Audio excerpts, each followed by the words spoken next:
Hoje eu venho a essa casa porque tem um projeto de lei que a gente precisa, o município precisa da aprovação.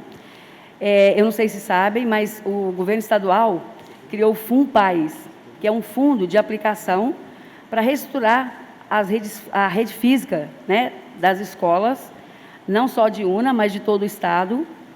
E eu só gostaria que vocês entendessem a importância desse fundo, porque o município hoje, nós temos na rede 24 escolas, que por vários anos não passam por nenhuma reforma. Então, eu já havia dito em outro momento, né, numa entrevista, que é necessário, principalmente na época de chuva, a gente precisa dessas reformas. Como a gente sabe que é um valor alto, então esse custo alto, a gente está tentando conseguir nesse fundo.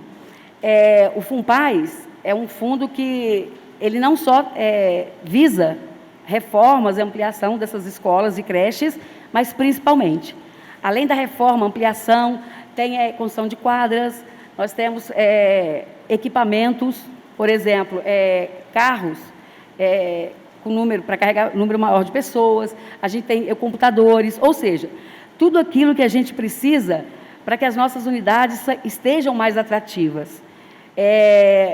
Não é de desconhecimento de vocês, acredito, que nós vivemos um momento atípico, muito difícil para a educação especial. Eu não sei, eu acredito que a gente tem que tirar pontos positivos do momento.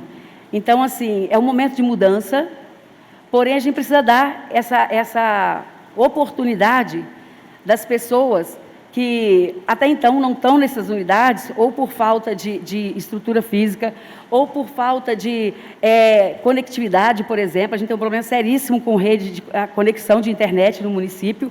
Isso não é só na sede, é principalmente na zona rural e distrito. Então, a importância da criação desse fundo é justamente para a gente receber esse recurso. O governo estadual disponibilizou 200 milhões nesse fundo, só para a educação. Então, para os 78 municípios, evidente. Então, nós precisamos fazer um plano de aplicação, apresentar a documentação, né, necessária. Porém, a gente precisa da aprovação desse projeto, que, na verdade, já existia o fundo, só que esse fundo ele destinava a verba só para a educação infantil. Hoje foi ampliado. Graças a Deus, a gente, além da educação infantil, todo o Fundamental 1 também vai receber esse recurso.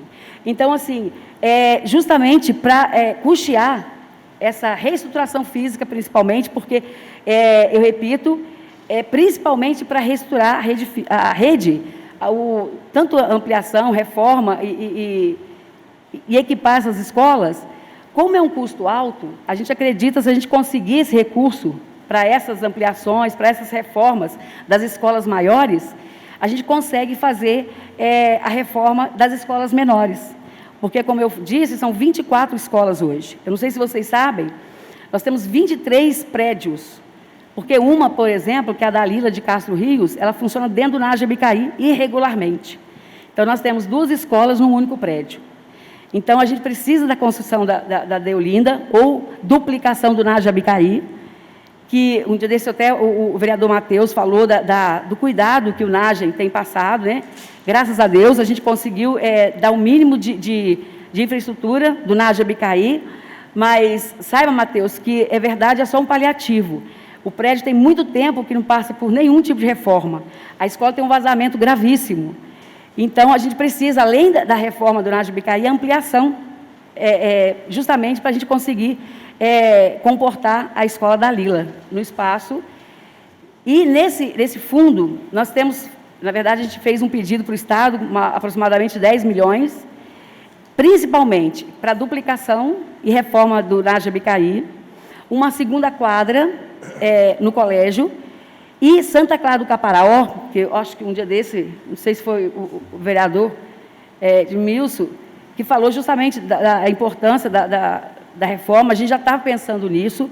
Além da reforma da escola da Santa Clara do Caparaó, necessita a ampliação e a construção de uma quadra, que inclusive já tem um espaço para isso. Então, assim, são as reformas maiores que a gente precisa. A gente sabe que o município, nós estamos com algumas creches precisando ser construídas. Então, esse fundo, na verdade, vai dar um certo alívio para a gente, pois a gente vai custear, né, esses valores maiores com esse fundo que o Estado está proporcionando a gente.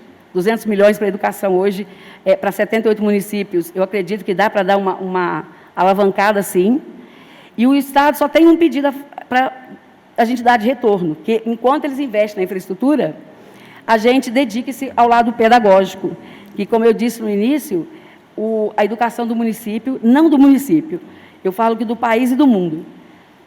Deixa eu só tirar essa máscara, quem usa óculos sabe a dificuldade, né? Os dados apontam que nós retrocedemos 25 anos na educação.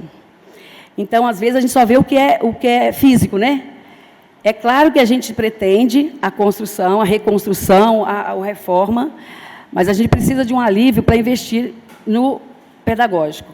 Inclusive, se a gente conseguir esse recurso para essas grandes reformas, para essas construções que a gente está esperando receber, a gente vai adotar um material para a educação infantil, que a gente já tem esse projeto, já está em andamento, para dar... além disso, nós estamos planejando, e acredito que ainda esse mês, né, mudando de agosto para setembro, a gente começa também a dar reforço escolar, porque os nossos alunos perderam muito, tá? Todos perderam, mas em especial os alunos. Além de perdas de vida, nós tivemos perdas na educação, eu não vou falar irreparáveis, mas por muito tempo a gente vai precisar de investir muito. Então, o pedagógico, não é todo mundo que vê, mas eu gostaria que vocês soubessem que a gente precisa desse alívio. Então, o pedido que eu venho fazer é justamente a aprovação desse projeto, visando o benefício que vai trazer para todo o município, mesmo aquelas escolas que não foram beneficiadas com esse fundo, nós já planejamos, está no nosso planejamento, inclusive para 2022 já, a reforma dessas escolas menores dos distritos de zona rural. E eu sei que muitos estão perguntando, vão, né, em silêncio aí, e quem está ouvindo, aí a Deolinda. A Deolinda nós planejamos em fazer com recurso próprio. Por quê? Como a gente pretende reformar a Deolinda esse ano ainda, para iniciar 2022 já no prédio reformado, o fundo não, leva um tempo. Então, a gente não conseguiria reformar a Escola Deolinda com esse fundo vindo do Estado. Então, a gente optou por reformar a Deolinda com recurso próprio e buscar esse fundo, esse recurso junto ao Estado. Tá? Então, eu acredito não só em meu nome, da Educação, da Secretaria de Educação, Cultura e Esporte, mas de toda a população unense. Hoje eu dei uma entrevista numa escola e falou-se muito em mudar a educação para ser mais atrativa, porque a gente está num momento de mudança e as mudanças foram aceleradas, né? Então, a gente precisa, sim, dessas escolas reformadas, dessas escolas ampliadas, para dar um mínimo de conforto aos nossos alunos e servir mesmo de atrativo, já que a evasão escolar já vinda de pesquisa aí, que aumentou muito nesse último ano aí, 2020, e provavelmente 2021, se a gente não tiver um cuidado.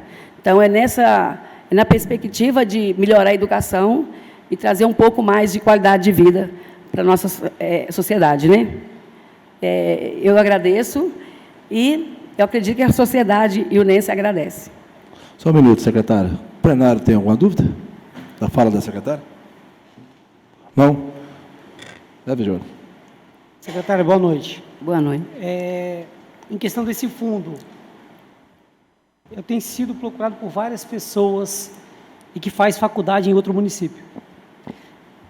Desse dinheiro, dá para custear o transporte desses universitários? Ô, Giovanni, esse recurso, ele é basicamente para a estrutura física. Além disso, por exemplo, tem energia solar. A gente, inclusive, no nosso plano de aplicação, a gente colocou nas escolas maiores, tá? Porque faz parte do fundo. Essa verba aí, esse recurso aí, para esse tipo de coisa, não. Tá? Apesar, a gente até faz um tipo de transporte, que é o IFES, por exemplo, a gente já tem esse tipo de apoio. Mas é um caso sentar e a gente estudar o que é viável para o município, né? Querer a gente quer, a gente precisa saber se a gente tem condições para isso. Outro top. Tem previsão para início das obras do Deolinda? Olha, eu falo que quando depende só da gente promete, mas dependendo de vários fatores, mas nosso planejamento é iniciar esse ano ainda, tá? Mas não tem previsão? Porque a gente já fez a licitação de uma empresa de projetos, então está bem encaminhado. Eu acredito sim que a gente vai conseguir fazer nessa virada de 2021 para 2022 e até acredito que a gente consegue já fazer a transferência da Deolinda, de onde está hoje, que também passou por uma pequena reforma. Então, assim, a gente conseguiu dar uma melhorada. Para quem estava aqui o ano passado, sabe que foi um momento muito difícil, principalmente para os alunos da Deolinda, para os funcionários da Deolinda. Foi um momento muito difícil, eu estava lá e presenciei. Mas, mesmo com a pequena reforma, ainda não é o que a gente pretende, não é o que o nosso aluno precisa. Principalmente, nós, por exemplo, não temos uma área de lazer, não temos uma área de esporte na Deolinda. Então, é um prédio fechado. Então, assim, eu acredito que a gente consegue, sim, por ser com recurso próprio, a gente consegue fazer mais rápido. O fundo, os municípios vão ser beneficiados, só que a gente sabe que leva mais tempo, por ser um fundo estadual, tá? Porém, como a gente vai fazer com recurso próprio, eu acredito, sim, que a gente vai conseguir fazer, pelo menos é o que a gente está planejando, nessa mudança aí, essa virada de 2021 para 2022, se Deus quiser. Obrigado. Ok? Muito obrigado, secretária, pela sua presença. Obrigada, boa noite. Agradece. Eu deixo a Secretaria de Educação à disposição, né? Nós somos uma comissão aqui, de 3 vereadores. Se quiser conhecer mais sobre o FUNPAES, é um negócio muito bacana, que eu acredito que o governo do Estado entendeu a necessidade, principalmente do momento. Então, assim, eu deixo a Secretaria à disposição para qualquer dúvida que vocês possam ter. Podem procurar, ou os 3 da comissão, tá bom? Obrigada.